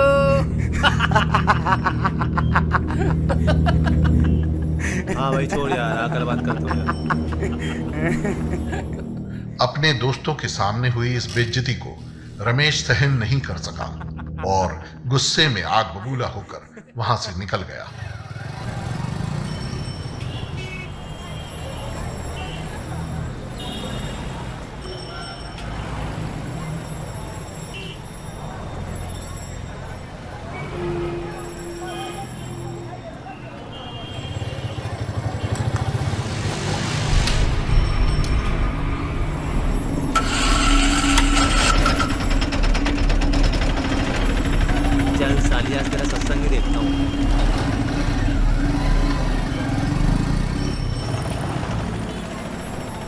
पुष्पा, बहुत अच्छा किया, इन बच्चों को भी ले आए। इन बच्चों को बचपन से ही परमात्मा की सही भक्ति का ज्ञान हो जाएगा।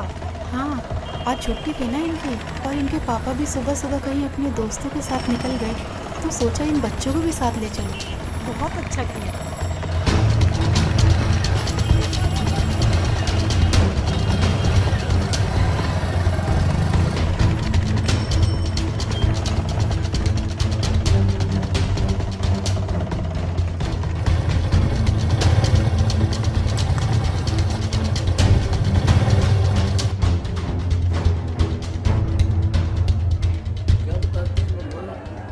परमात्मा हमें याद दिलाते हैं।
सच्चाई भगत जी, इधर नहीं जाना आपको। क्यों? क्योंकि ये बहनों का पंडाल है, उधर बैठ के भाइयों वाले पंडाल में सत्संग सुन लीजिए। उस दरगाह में मार पड़ेगी, उस दरगाह में मार। आश्रम में सभी को सत्संग सुनते हुए देखकर रमेश भी उन्हीं के बीच शांति से बैठ जाता है। मदरा पीवे कड़वा पानी, 70 जन्म समान के जानी। एक बार शराब पीता है तो 70 जन्म कंटिन्यू कुत्ते की योनि में जाओगा एक बार। और जिसने बोतल की बोतल खाली कर रखी है उसका तो पता नहीं 1000 जन्म हो गएगा, 2000 जन्म कुत्ते के। और कुत्ते का जन्म तो एक कब तेरा। अब तो अफलातून पी के घुटी ला के शराब की और टिट्टी पाक जाए और पत्नी रोवा खड़ी खड़ी कि ये रोटी खा ले ना मरेगा। वह थाली लेकर जाएगी, रोटी खा लो, और वो मारेगा ठोकर, दूर आ जा। वो पड़ेगी सारा दूर जाके पड़ेगा भोजन। और फिर उस दुष्ट आत्मा के साथ क्या होगा? कुत्ता बन के क्या खाएगा? जब तो ठोकर मारा था थालियों के, कुत्ता बनेगा। और फिर भूख लगेगी, सारी रात भौंकेगा, गली में पड़ेगा गर्मी सर्दी में। सुबह उठते ही कहाँ जाता है कुत्ता? रसोई में मैं कहा उसने भोजन की। ऐसे ऐसे कर कर सीधा जाएगा जैसे कोई टोकनी है, कोई नहीं, कोई भूख लग रही, डट्टा जाना। अब वहाँ रसोई में अब कौन पढ़ दे उसको, मूर्ख को? कोई देख लेगा घर का सदस्य, पहले उसको करेगा तो पर वो कानों पर घटाड़ा करे, भूख लग रही जोर की, सीधा ही चल पड़ता वो। फिर उठा कर लठ उसके कड़े में ठोकेगा कमर में, फिर ट्या ट्या ट्या करता जाएगा गली में। फिर कुछ देर के बाद कुछ भूल सी पड़ेगी डंडे की, फिर सोचेगा भूख तक वो अंदर है ही, फिर दूसरे मकान की तरफ चलेगा। वहाँ उसके भाग और दुर्भाग्य, उसने कोई टूक मिले या लठ मिले या जूत मिले। जब वहाँ भी उसकी सेवा लठ से होगी तो फिर वो प्रयत्न छोड़ देता उस दिन का। फिर वो बाहर भागता जंगल की तरफ। वहाँ क्या खाता है? टट्टी खा के आता है। और जब पी कर शराब मारा था ठोकर, तो ये कर्म याद दिलाए जाते हैं। ये किसी डोम बाट के गीत नहीं भाई, भगवान की बताई हुई गाथा। और जिन महापुरुषों ने इसका लाभ उठाया वो आपके प्रत्यक्ष कर दिया, और दास ने इसका अनुभव हुआ, और आप भी पार होगे। इस ज्ञान को जितना फैलाओगे आपको उतना ही पुण्य मिलेगा। ये सत्कर्म मान लेना। सभी आपके भाई बहन हैं, भटक रहे हैं, प्यार से समझाना, क्योंकि प्यार से मानेंगे एक बार तो सबको रिएक्शन होगा ही होगा, क्योंकि काल बैठा है। ये बानी सुना दो, उनको कोई चिप दे दो, वो सुनते रहेंगे, काल भाग जाएगा, फिर वो अपने आप यहाँ आएंगे। आपके भाई बहन, विश्व के प्राणी सब एक परमात्मा के बच्चे, ये ध्यान रखना।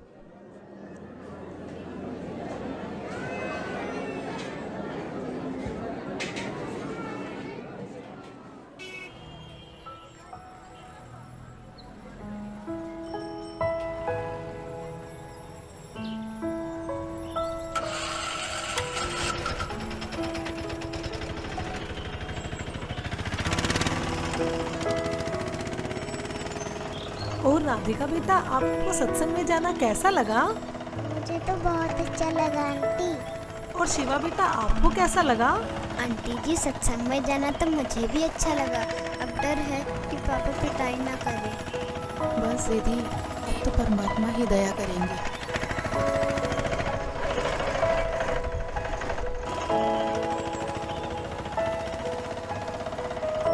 अच्छा पुष्पा, चिंता मत करना, सत साहेब जी। अच्छा बच्चों, सत साहेब।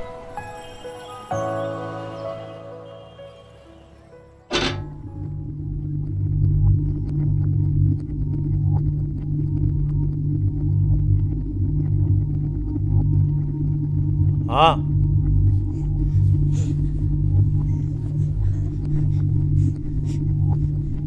कहाँ गए थे तुम? जी वो यहीं बस वो चुप कर। कहाँ लगा? पता नहीं कहाँ घूमती रहती है।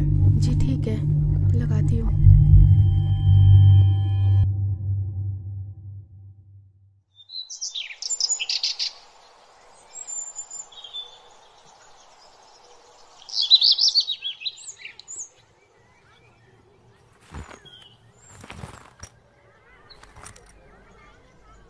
चलता हूँ।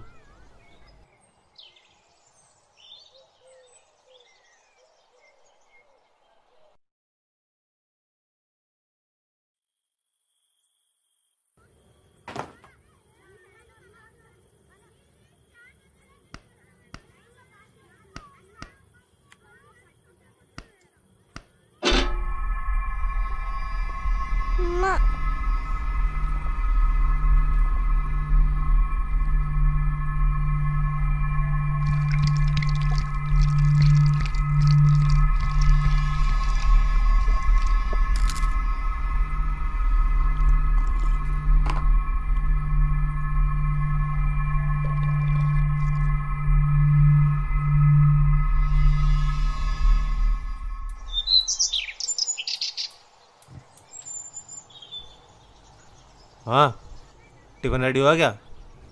जी हाँ। क्या देख रही है? जी कुछ नहीं।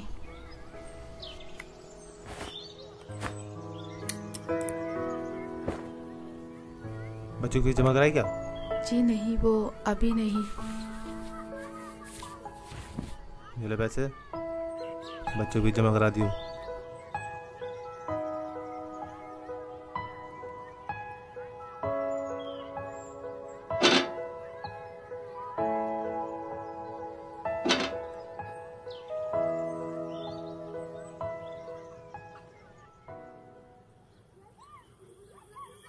कुछ दिन से रमेश शाम को जल्दी घर आने लगता है, जिसे देख पुष्पा असमंजस में पड़ जाती है।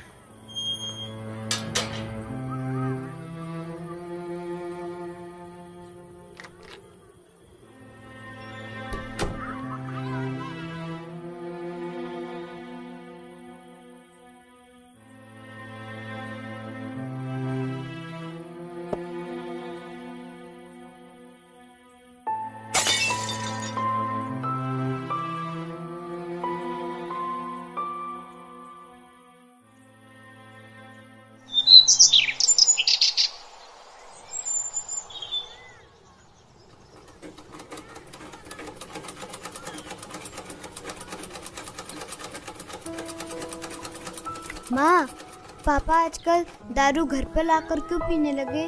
पहले तो बाहर से पीकर आते थे। अरे सही तो है, पहले बाहर से पी के आते थे तो कभी किसी के साथ लड़ाई झगड़ा कराते, कभी किसी के साथ। अब ये तो है कि घर पर ही लाकर पीते हैं और बाहर वालों की भी नहीं सुननी पड़ेगी हमें। हाँ माँ, आजकल उनके स्वभाव में भी बहुत बदलाव आ गया है। लड़ाई झगड़ा और गाली गलौज भी बहुत कम कर दिया है। सही कहा भैया, अब तो मम्मी की पिटाई भी नहीं करते।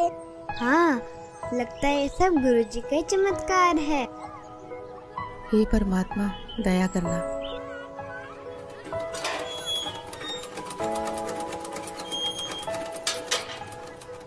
अरे नीलम दीदी, आइए आइए। और पुष्पा, कैसी हो? बस दीदी, मालिक की दया है। अच्छा पुष्पा, मैं ये बताने आई थी, कल सत्संग है आश्रम में, क्या आप चलोगे? नहीं दीदी, कल तो इनके पापा की छुट्टी है, तो नहीं हो पाएगा। कोई नहीं। हाँ, अगर पिछली बार की तरह इनका बाहर जाना हुआ तो चल पड़ेंगे। जी मालिक ही दया करेंगे। अच्छा बहन, चलती हूँ। सत साहिब। सत साहिब।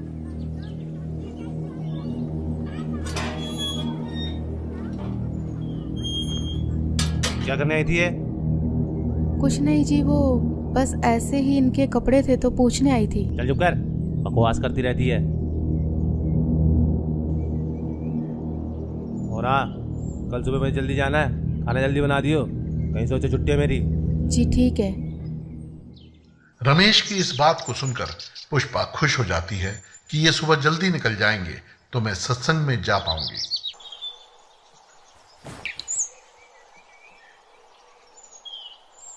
अच्छा ठीक है, मैं जा रहा हूँ। ठीक है जी।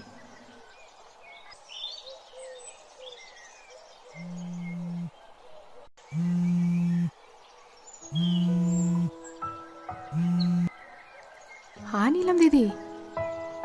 जी दीदी। हाँ दीदी, मैं 5 मिनट में तैयार होके आती हूँ। जी जी जी। माँ, हमें भी ले चलो ना सत्संग में। हाँ माँ, हाँ बहुत अच्छा लगता है। ठीक है मेरे बच्चों, तुम्हें भी लेके चलती हूँ, चलो। पुष्पा आज भी नीलम के साथ अपने दोनों बच्चों को लेकर सत्संग में पहुंच जाती है, इस बात से बेखबर कि आज यहाँ उसके साथ क्या होने वाला है। आपत्ति आओगी कैसे खड़ा करूंगा। और क्या बताना चाहा था, जो परमात्मा 18 लाख व्यक्तियों को और 3 दिन तक भोजन भंडारे, लड्डू, जलेबी, कचौड़ी, पकौड़ी और दोहर और असरफी दे सकता है, एक झोपड़ी में बैठा व्यक्ति, वो समर्थ कितना है। और आपको क्या नहीं दे सकता, पूरे विश्व को खिला सकता। वो पूरे असंख्य ब्रह्मांडों को 1 सेकंड में सब कुछ भर दे, हरा भरा कर दे इस पृथ्वी को, और आपका घर भर दे पूरा। अगर विश्वास करोगे तो ये सत्कर मान लेना, उस समर्थ का सहारा आपको है। हाँ हाँ दीदी, बहुत अच्छा लगा। और मैं तो सोच रही थी, और हाँ दीदी, कल तो कमाल हो गया। मुझसे पूछ रहे थे कि बच्चों की फीस जमा करा दी, तो मैंने कहा नहीं, तो मेरे हाथ में पैसे रख के चले गए। अच्छा। हाँ बहन, परमात्मा पर ऐसे ही विश्वास रखो, परमात्मा जो चाहे सो कर सकते हैं।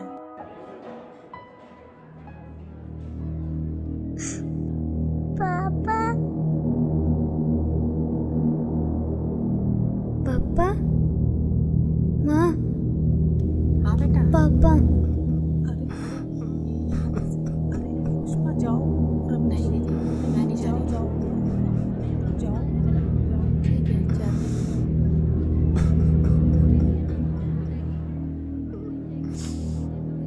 मुझे माफ कर दो परमात्मा, मैं पापी हूँ मालिक। क्या हुआ जी? मुझे माफ कर दो पुष्पा, मुझसे बहुत बड़ी गलती हो गई। मुझे नहीं पता था मैं क्या कर रहा हूँ, लेकिन आज ये सत्संग सुन के मेरी अंतरात्मा जाग उठी है। मुझे गिलानी हो रही है अपने कुकर्मों की। मुझे माफ कर दो पुष्पा। कोई नहीं, आप रोइए मत।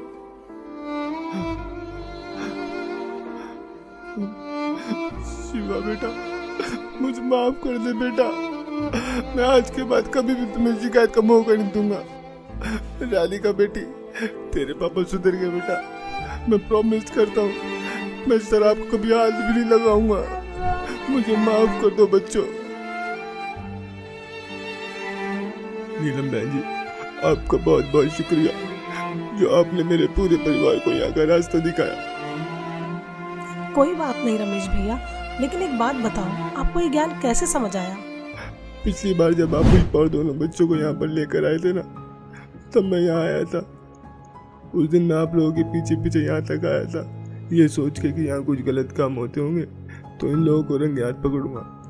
लेकिन मैं गलत था, क्योंकि सत्संग में जो बातें बताई गई उसे सुनकर तो मेरा दिमाग ही घूम गया, जिसके बाद मैं किसी को बगैर बताए यहाँ से निकल गया और आश्रम से जीने की राह पुस्तक भी ले गया। बस इस ज्ञान को मैं अच्छे से समझना चाह रहा था कि आखिर सच्चाई क्या है। मैंने घर जाती बुक को पढ़ना शुरू किया और टीवी पर जो संत रामपाल जी महाराज जी का सत्संग आता है उसे सुनने लगा।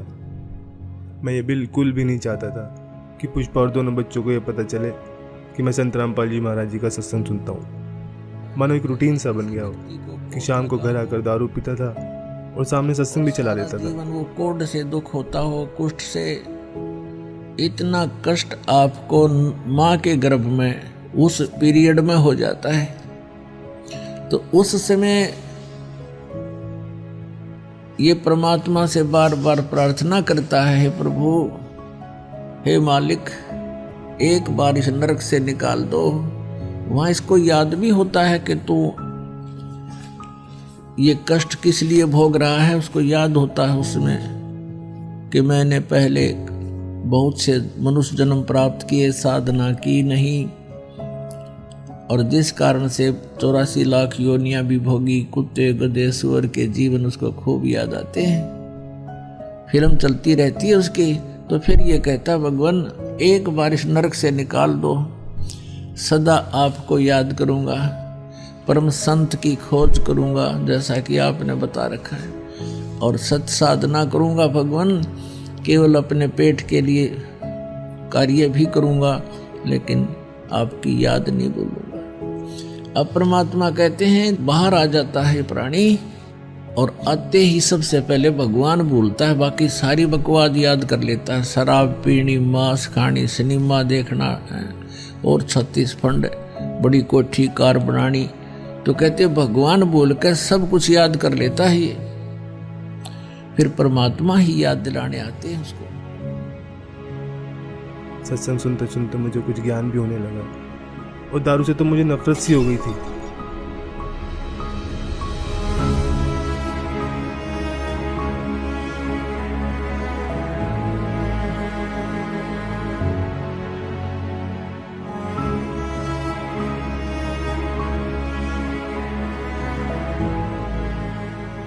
और फिर कल जब आप घर पर आए, पुष्पा से सत्संग में चलने के लिए पूछ रहे थे ना, तब मैंने आप दोनों की सारी बातें सुन ली थी। मैं बिल्कुल भी नहीं चाहता था कि पुष्पा और दोनों बच्चे मेरी वजह से सत्संग में ना जा पाए, इसलिए मैंने पुष्पा से झूठ बोला कि मुझे सुबह कहीं बाहर जाना है। फिर मेरे मन में भी आया कि क्यों ना मैं भी आज सत्संग में चलूं, तो आज मैं भी सत्संग में आ गया। संत रामपाल जी महाराज वाकई में पूर्ण संत हैं, जिन्होंने मेरे पूरे परिवार के साथ साथ मुझे भी यहाँ खींच लिया और मेरे अंदर के राक्षस को मारकर एक देवता बनने का रास्ता बताया। सुबह का भूला यदि शाम को घर आ जाए तो उसे भूला नहीं कहते। और अब आप संत रामपाल जी महाराज जी का ज्ञान समझ गए हो, तो इससे बड़ी खुशी की बात और क्या होगी। जी, अब मुझे भी नाम दीक्षा दिला दीजिए, जिससे मेरे पाप कर्म कुछ हल्के हो सके। हाँ हाँ, क्यों नहीं भाई साहब, आइए। जी, हाँ बच्चों। आज रमेश भी संत रामपाल जी महाराज जी से जुड़ जाता है और अगले ही दिन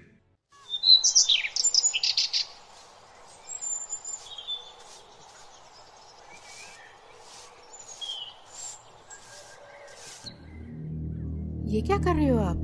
कल तो आप कह रहे थे कि आज के बाद शराब नहीं पीऊंगा।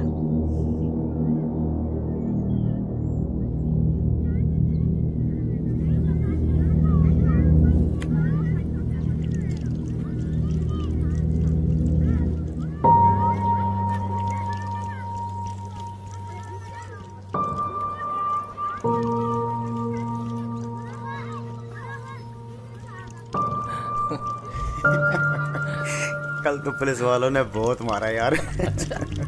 अबे देख देख। अबे रमेश, ये क्या कर रहा है यार तू? पागल हो गया है क्या? क्यों? अबे इतनी महंगी दारू तू नाली में गिरा रहा है।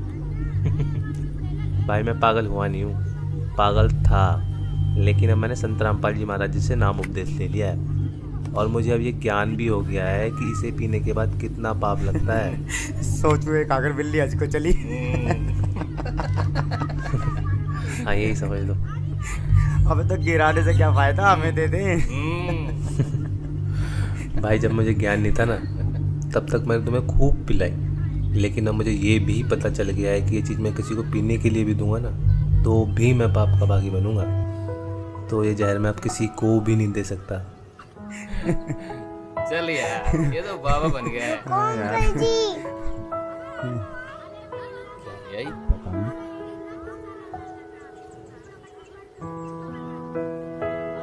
अरे ये क्या ले आई? ये हमारे गुरुजी संत रामपाल जी महाराज की पुस्तक। जीने की राह? हाँ अंकल जी, जीने की राह, जिसे पढ़ने के बाद लाखों लोगों ने भी नशा छोड़ा है। तो आप भी पढ़िए।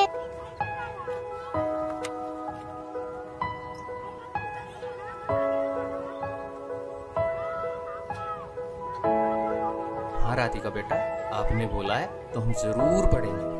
अच्छा तो बोलो फिर। बंदी छोड़ सतगुरु रामपाल जी महाराज की जय हो।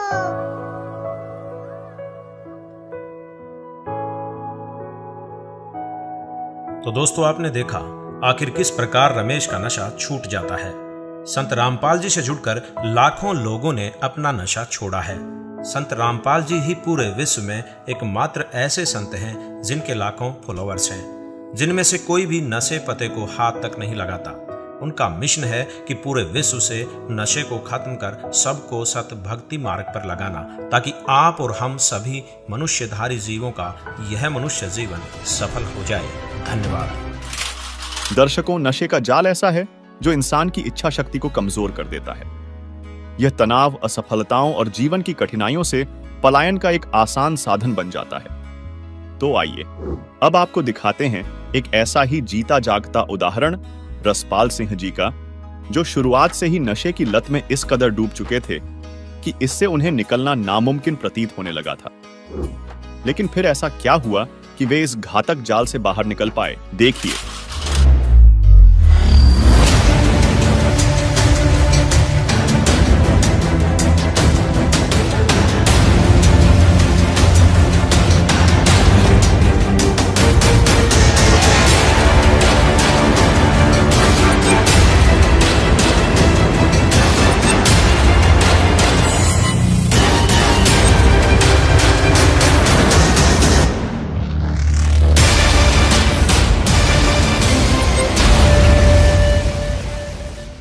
नमस्कार जी।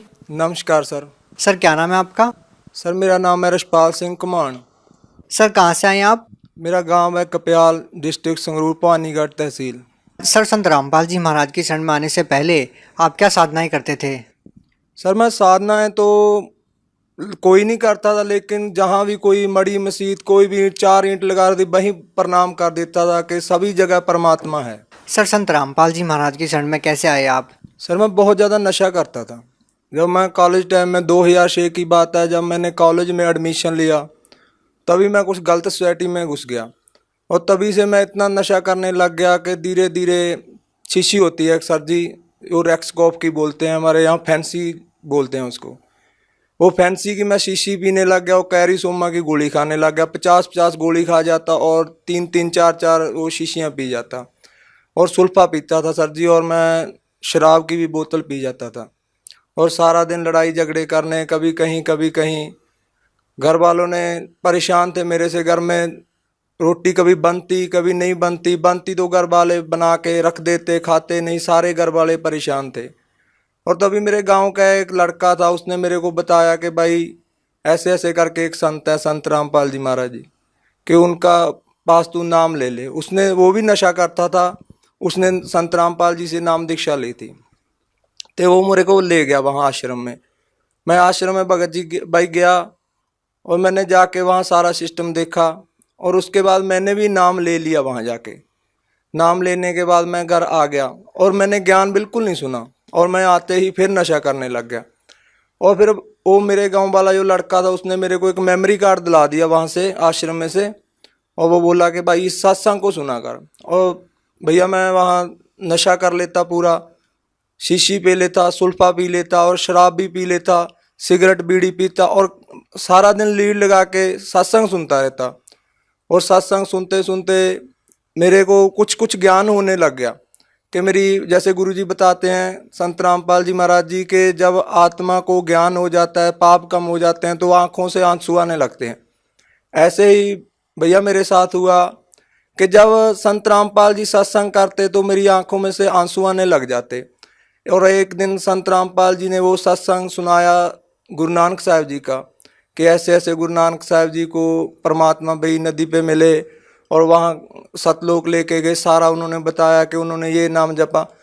तो सिख समाज में होने के कारण मेरा और ज़्यादा इंटरेस्ट बढ़ गया। तो भैया जी ऐसे ऐसे करते करते मैंने, आप जब विश्वास नहीं करोगे, मैंने सत्संग सुनते सुनते नशा छोड़ दिया, शीशी ले पीना बंद कर दिया, सुल्फा पीना बंद कर दिया। सर, जैसे कि आपने बताया कि आप नशे के इतने आदी थे कि एक दिन में 50-50 गोलियां नशे की आप खा लेते थे और आपके परिवार वाले और आस पड़ोस वाले भी आपसे बहुत ज़्यादा दुखी थे। तो सर, जब आप संत रामपाल जी महाराज की शरण में आए तो सर उसके बाद आपके जीवन में क्या परिवर्तन आया, क्या आपके अनुभव रहे? परिवर्तन जो आया, ये पहले तो मेरे को यकीन ही नहीं था, क्योंकि मैंने 4 महीने जनरेशन केयर सेंटर है अपने हमारे यहाँ पटियाला में, मैंने वहाँ 4 महीने मेरे घर वालों ने नशा छोड़ने के लिए वहाँ छोड़ के रखा मेरे को, और मैं उन्हीं की गाड़ी लेके भाग आया और आते ही फिर मैंने नशा करना शुरू कर दिया। और मेरे को ऐसा था भैया कि कोई भी ऐसी ताकत नहीं कि ये नशा छुड़वा दे, और मैं छोड़ना भी चाहता था। मेरी माँ, आप सच नहीं मानोगे, मेरी माँ मेरे को कह देती थी कि बेटा तू मर जा। मैं कह देता था माँ मेरे से मरा नहीं जाता, तू मेरे को ऐसे कर, कुछ खाने में मिला दे और मेरे को मत बता। आप भैया यकीन नहीं मानोगे, मेरे घर पे जाके ये पूछ सकते हो, यही स्थिति सेम टू सेम थी हमारे घर पे। वो मैं कहता था माँ तू इसमें डाल दे कुछ, मेरे को मत बता और मैं मर जाऊंगा, ठीक है। और भैया मैंने बहुत बार मैंने सुसाइड करने की भी कोशिश की, मेरा पूरा गाँव इस बात का गवाह है कि मैंने 1-2 बार ना ये जहर भी ले लिया था, खा लिया था, और फिर मैं बच जाता था। और तब मैं संत रामपाल जी महाराज के जहाँ जाने से पहले मैंने सोचा भी ऐसी कोई ताकत नहीं यार जो मेरा नशा छुड़वा दे, क्योंकि मेरे को नींद भी नहीं आती थी, मैं मेंटली अपसेट हो जाता था जब मैं थोड़ा बहुत नशे की डोज ऊपर नीचे हो जाती थी। तो मैंने सोचा भी ऐसी कोई ताकत नहीं। जब मैं वहाँ गया तो मैं उस दिन भी नशा करके गया, जिस दिन मैंने नाम दीक्षा ली तब भी मैंने। और मेरे साथ वाला जो मेरे गाँव का लड़का था उसने बोला कि भाई तू ऐसा बोल दियो कि गुरुजी मेरा नशा छुड़वा दो। मेरे को यकीन बिल्कुल नहीं था कि मेरा नशा छूट जाएगा, क्योंकि इतना नशा, इतनी डोज लेने के बाद मेरे को कोई यकीन नहीं था। और मैं गया, मैंने बोला गुरुजी ऐसे करके दास नशा करता है, आप मेरा नशा छुड़वा दो। गुरुजी बोले, सिर पे हाथ रखा कि बेटा आज के बाद तू नशा नहीं करेगा। और भैया जब संत रामपाल जी ने, महाराज जी ने मेरे सिर के ऊपर हाथ रख के कहा कि बेटा तू आज के बाद नशा नहीं करेगा, और भैया वो दिन है और आज का दिन है, मुझ को इतनी नफरत होगी नशे से कि नशा करना तो दूर, मैं किसी को ला के भी नहीं देता। और जो गांव वाले, मेरी गली मोहल्ले के लोग थे जो मेरे से बात करना भी पसंद नहीं करते थे, और आज मेरे से वो हंस हंस के बोलते हैं कि भैया तू आदमी बंदा बन गया, तू हमारे गांव में कहते हैं कि ये बंदा बन गया, अब कहते हैं कि तू बंदा बन गया यार, पहले तू इंसान नहीं था, एक हैवान था। सर और क्या लाभ मिले आपको संत रामपाल जी महाराज से नाम दीक्षा लेने के बाद? सर जी इससे बड़ा लाभ क्या हो सकता है। एक जिसे जो मरा हुआ आदमी, हमारे, आप मेरा नंबर नोट कर लो, मेरे गांव में जाके पूछ लो, मेरे गांव वाले ये कहते थे कि ये आदमी नहीं बचेगा, कुछ भी कर ले कोई। दुनिया के लिए इससे ज़्यादा बड़ी मिसाल क्या हो सकती है कि एक नशेड़ी को नशा छोड़ना सबसे बड़ी, जो भी मेडिकल नशा, कोई भी ऐसा डॉक्टर नहीं था। मेरे घर वालों ने मेरे को डॉक्टरों को भी दिखाया, वो डॉक्टर कहते थे, अपनी बात बता रहा हूँ हकीकत में, कि वो कहते थे कि भैया इसका पता क्या करो, आप इसको थोड़ी सी अफीम दो और शाम को इसको इंग्लिश का दिया दो, दारू का एक दिया दो, अगर ये नहीं, इतना नशा नहीं लेगा तो इसको अटैक आ जाएगा। आज मैं देख लो अपना सारा खेती का काम करता हूँ, कुछ अपनी ज़मीन है, कुछ मैं ठेके पे ले लेता हूँ, कम से कम 60-70 बीघा की खेती कर रहा हूँ, जबकि वो कहते थे कि ये बच ही नहीं पाएगा, इसको अटैक आ जाएगा यदि इसने नशा छोड़ दिया। इससे बड़ा लाभ क्या होगा। और मेरे माता पिता आज भी कहते हैं कि यदि वो आपके गुरुजी संत रामपाल जी महाराज जी आपके ऊपर दया ना करते तो 2 महीने भी नहीं जी सकता था। सर, जैसा कि संत रामपाल जी महाराज ने आपको बहुत सारे लाभ दिए, आपने बताया कि आपका नशा नहीं छूट पा रहा था, आपके घर वालों ने तरह तरह के ट्रीटमेंट भी आपको दिए, लेकिन उसके बावजूद भी आप नशा नहीं छोड़ पा रहे थे और संत रामपाल जी महाराज ने आपका वो नशा छुड़वा दिया। तो सर, आज वही संत जेल के अंदर है और उनके ऊपर बहुत सारे आरोप लगे हैं, तो सर क्या कहना चाहते हैं आप? देखो, जिस भी इंसान ने सच बोला है, चाहे वो संत है चाहे वो एक आम इंसान है, उसको सजा मिली है। ये लोक ही ऐसा है। अब मैं अपनी मिसाल देता हूँ। संत रामपाल जी एक संत हैं, सच्चे संत हैं, वो खुद परमात्मा हैं। कबीर साहब, उन्होंने एक सच बोला है, सभी धर्म ग्रंथों को खोल खोल के बता दिया कि परमात्मा निराकार नहीं साकार है। परमात्मा दुख काट सकता है, जबकि आज तक के जितने भी सभी धर्मों के धर्मगुरु थे वो बताते थे कि परमात्मा दुख नहीं काट सकता, परमात्मा निराकार है। जब ये सच्चाई उनके सामने आ गई, उनकी दुकानदारी बंद होगी। जो उन्होंने दुकानें लगाए, उनके शिष्य उनसे पूछेंगे लाजमी कि यार आप तो निराकार बताते हो, परमात्मा हमारे ग्रंथों में साकार है। इसीलिए उनके सामने सच्चाई आने से पहले ही उन्होंने इस सच्चाई को दबाना चाहा, लेकिन सच्चाई को कभी दबाया नहीं जा सकता। हाँ, कुछ समय उन्होंने दबा तो लिया, लेकिन मिटाया नहीं जा सकता। सर, जैसा कि आज की जो नौजवान पीढ़ी है, खासकर सर हम पंजाब की बात करना चाहते हैं, जहाँ नशा चरम सीमा पर है, तो सर आज के युवा लोगों को आप क्या कहना चाहते हैं? मैं आज की युवा पीढ़ी को यही संदेश देना चाहता हूं कि भैया कोई ताकत नहीं जो आपका नशा छुड़वा देगी। कोई भी, आप कहीं भी चले जाओ, किसी डॉक्टर के पास, किसी भी पीर के पास, किसी भी सियाने के पास, किसी के पास भी चले जाओ, क्योंकि जितना भैया पैसा मैं नशे में बर्बाद करता था, उतने ही पैसे मेरे घर वालों ने इन सियानों में, इन पीरों में ख़राब कर दिए, तो किसी का कुछ भी नहीं हुआ। और मेरे को डॉक्टरों के पास मैं इनको यही संदेश देना चाहता हूं कि आप संत रामपाल जी महाराज का साधना टीवी पे 7:40 से 8:40 तक सत्संग आता है, आप ध्यान से सत्संग सुनो। अगर आप नशा छोड़ना चाहते हो तो एक यही तरीका है, और संत रामपाल जी महाराज ही हैं जो आपका नशा छुड़वा सकते हैं, वरना दुनिया की कोई ताकत नहीं जो आपका नशा छुड़वा दे। जो लोग आज संत रामपाल जी महाराज से जुड़ना चाहते हैं, वो लोग चाहते हैं कि आपकी तरह उनका भी नशा छूट जाए, वो भी आपकी तरह लाभ पाना चाहते हैं, तो वो नाम दीक्षा कैसे ले सकते हैं? वो नाम दीक्षा भैया ऐसे ले सकते हैं, जैसे कि सत्संग आता है साधना टीवी पे, उसके नीचे एक पट्टी आती है, उस पट्टी के ऊपर यदि आपने बुक मंगवानी है तो वो भी नंबर है, वो नंबर है सारे दिए हुए हैं। उन नंबरों पे कांटेक्ट करो और बताओ कि आप कौन से ज़िले से हो, और हर एक ज़िले में लगभग आज नामदान केंद्र हैं, आओ वहाँ से जाके नामदान लो और संत रामपाल जी से होने वाले लाभ उठाओ। जो भी आपके दुख तकलीफ हैं, संत रामपाल जी कहते हैं कि सबसे पहले हम उसके दुख तकलीफ दूर करते हैं जो हमारी शरण में आता है। भैया एक ये भी बात है कि अगर हमारे दुख नहीं दूर होंगे, हमें कोई टेंशन है, दुख है, तो हम भक्ति भी नहीं कर पाएंगे। और संत रामपाल जी एक ऐसे संत हैं जो सबसे पहले दुख दूर करते हैं। अगर आप देखना भी चाहते हो कि वाकई ये लाभ होते हैं या नहीं, पहले ज्ञान समझो, फिर नाम लो, उसके बाद देखो। जी धन्यवाद। तो दर्शकों, यह स्पष्ट हो गया है कि केवल पूर्ण गुरु के सही मार्गदर्शन और सतभक्ति की ओर रुख करके ही इंसान नशे की गुलामी से पूर्णतः मुक्ति पा सकता है। संत महात्माओं द्वारा दिए गए सही जीवन के उद्देश्य को अपनाकर नशे के दुष्चक्र को तोड़ा जा सकता है। यह न केवल व्यक्ति के जीवन को पुनर्जीवित करता है, बल्कि समाज को भी इस जहरीले जाल से बचाने में सहायक हो सकता है। इसीलिए आप सभी से निवेदन है कि पूर्ण संत सतगुरु रामपाल जी महाराज के सत्संगों को प्रतिदिन संत रामपाल जी महाराज YouTube चैनल पर अवश्य देखें और सतभक्ति को अपनाकर नशे के इस भयंकर जाल से बाहर निकलें तथा अपने जीवन को सुखी बनाएं।